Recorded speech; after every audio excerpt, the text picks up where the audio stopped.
کہ کبھی غصے میں اگر والد والدہ کو مار رہے ہوں تو ایسی صورت میں مجھے کیا کرنا چاہیے؟ کیا والد کو روکنا چاہیے؟ رہنمائی فرمائے۔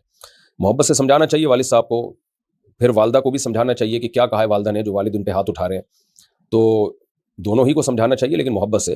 اور خاص طور پہ جب والد صاحب ایسا کر رہے ہوں تو والدہ کو کہیں دوسرے کمرے میں لے جائیں، کیونکہ والد کو اگر آپ زبردستی روکنے کی کوشش کریں گے تو وہ 2 تھپڑ آپ کے بھی لگا دیں گے، پھر تو یک نہ شد 2 شد، پھر 2 لڑائیاں شروع ہو جائیں گی گھر میں۔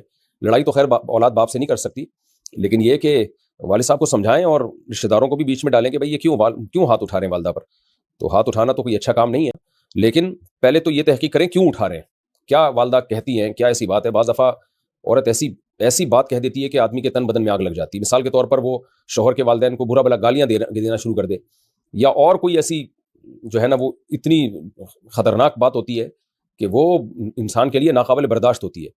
تو نارملی بیوی پہ ہاتھ اٹھانا یہ بہت ہی بری حرکت ہے۔ نبی صلی اللہ علیہ وسلم نے کبھی کسی زوجہ پہ ہاتھ نہیں اٹھایا۔ آپ کی ناراضیاں بھی ہوئیں، آپ 1 مہینے کے لیے گھر سے باہر بھی چلے گئے ناراض ہو کے، لیکن ایسا نہیں ہوا کہ نبی نے اپنی زوجہ پہ کبھی ہاتھ اٹھایا۔ تو والد صاحب کو یہ باتیں بتائیں۔ باقی یہ کہ یہ دیکھیں کہ کیوں ہوا یہ ایسا، تو اس کی تحقیق میں جائیں، کوشش کریں، جس کی غلطی ہو اس کو سمجھائیں۔ پھر والد صاحب کو یہ سمجھائیں کہ ہاتھ نہ اٹھایا کریں، والدہ کو یہ سمجھائیں کہ ایسی بات نہ کیا کریں، خاموش رہا کریں ایسے موقع پہ جب والد صاحب کو غصہ آیا ہوا ہے، تھوڑا سا برداشت کر لیں، اسی طرح گھر چلتا ہے۔